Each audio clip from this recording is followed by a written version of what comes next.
Lepo pozdravljeni! Podjetja, ki razmišljajo in delujejo trajnostno, imajo prihodnost. Seveda ta podjetja tudi trajnostno, strateško načrtujejo. In ravno o trajnostni strategiji bomo danes povedali nekaj več. Ste za? Gre za seveda strateški kompleksen dokument, ki mora vključevati tako gospodarske cilje, ekonomske, torej okoljske in družbene cilje. Gre za kompleksno združevanje določenih ciljev in področij in to v vse aktivnosti podjetja, kar vsi vemo v praksi, da ni ravno mačji kašelj. Hkrati moramo vključiti tudi dolgoročno perspektivo razvoja in delovanja, vključno z vsemi izzivi in spremembami. Zato se marsikatero podjetje vpraša, ali pripraviti ločeno strategijo ali določene cilje in dejavnosti vključiti v bazično strategijo poslovanja.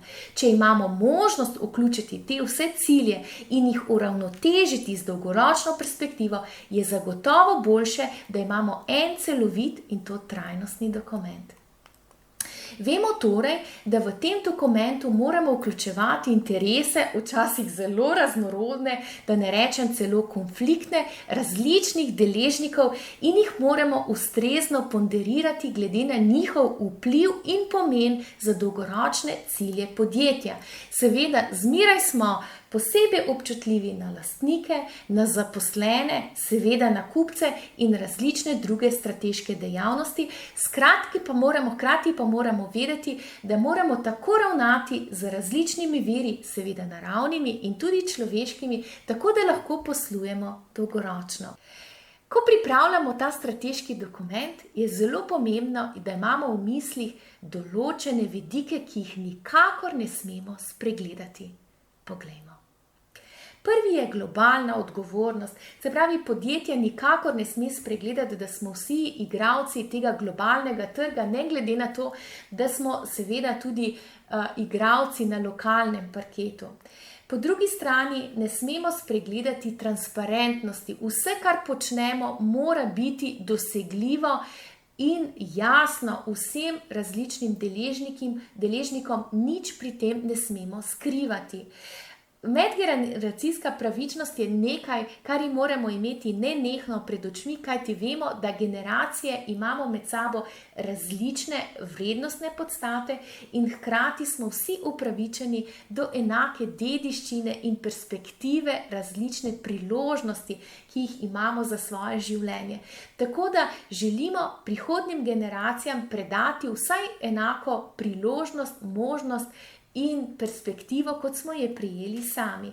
Seveda omenila sem integracijo različnih vidikov, gospodarskega, okoljskega in družbenega, kar je izziv samo zase. Sedaj bi pa morda malce več povedala o previdnostnem konceptu ali načinu razmišljanja, to je tako imenovano previdnostno načelo, ki vedno stvari predvidi, to je oko, ki gleda korake pred tem in ne reagira na situacije, ki se nam dogajajo sproti, ampak smo proaktivni. Torej, vnaprej predvidimo vse različne izzive, to je izjemno kompleksno, zato je pomembno, da to delamo na strateški način in hkrati vnaprej pripravimo odgovore, ki bi bili lahko najbolj adekvatni različnim izzivom. In seveda, kar je zelo pomembno tudi razumeti že pri samem snovanju strategije trajnostnega razvoja, je načelo sodelovanja. Sedaj v zadnjem času, ko imamo možnosti tega participatornega načina delovanja in tudi snovanja strateških stvari, je, da vključimo različne deležnike že v koncept samega snovanja po sistemu sokreacije, soinovacije in različnih drugih modelov, ki jih danes že v praksi redno uporabljamo in imamo marsikje že prav dobre izkušnje. Torej, trajnostni razvoj ima na različnih ravneh tudi že konkretne spodbude, ne samo na neki moralni, etični ravni, ampak tudi na tržni ravni. Poglejmo nekatere najpomembnejše. Torej, z njim zmanjšujemo tveganje. Če znamo pravilno predvidevati različna kompleksna, vse bolj kompleksna tveganja. V zadnjih letih zelo pogosto tudi govorimo o tveganjih podnebnih sprememb, ogljičnega prihoda in drugih vidikov tveganj, ki še pred leti sploh niso bila na mizi, potem lažje v našo strategijo vnesemo določene stvari, ki bi nas sicer lahko ujele nepripravljene.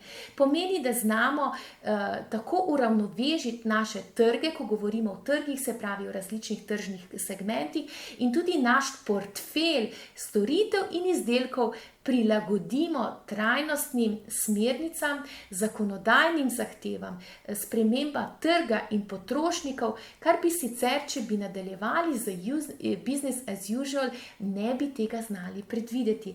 Seveda na ta način lahko zvišamo svoje prihodke, znižamo svoje stroške in seveda izboljšujemo dodano vrednost našim izdelkom in našim storitvam.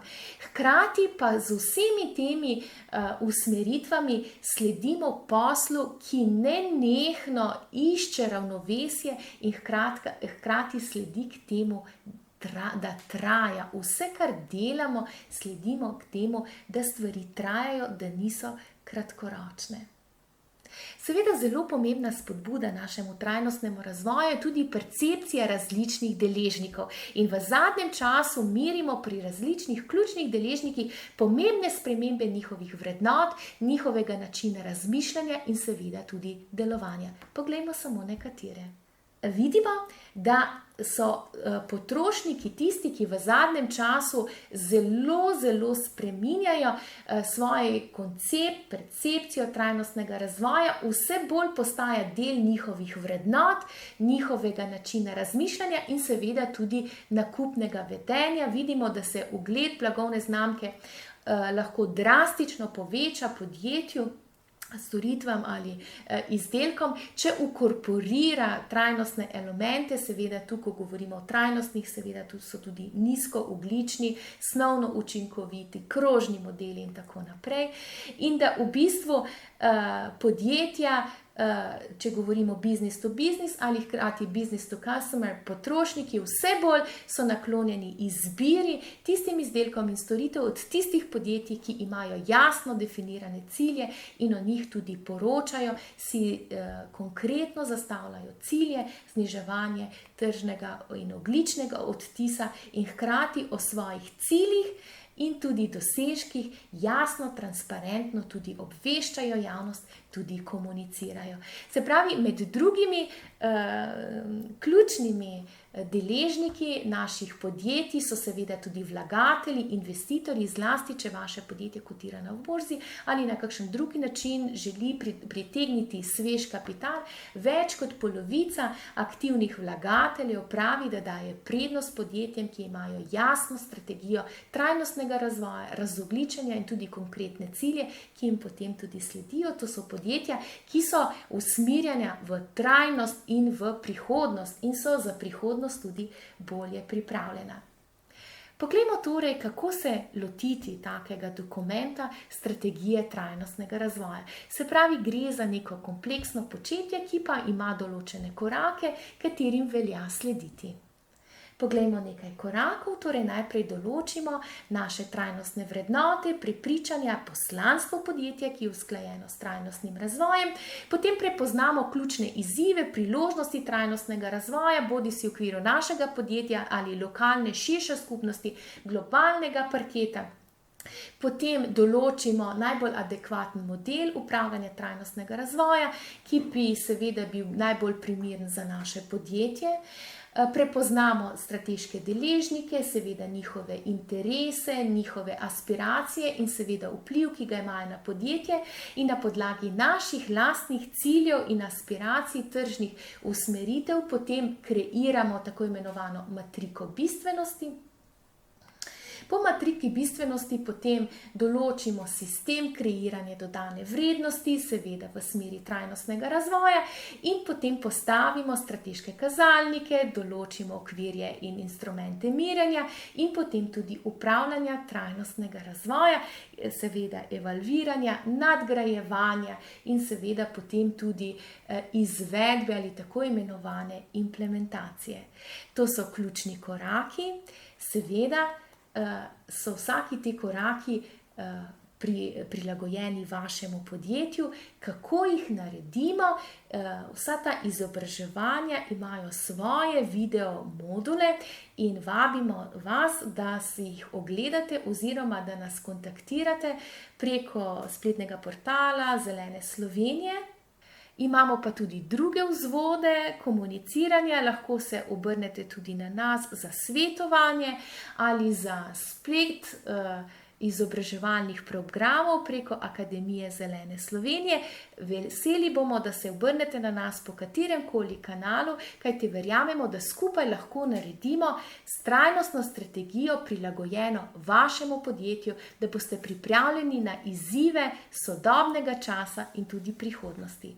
Vesela sem, da ste bili z nami v tem kratkem videu in da boste z nami tudi v prihodnje. Lepo pozdravljeni!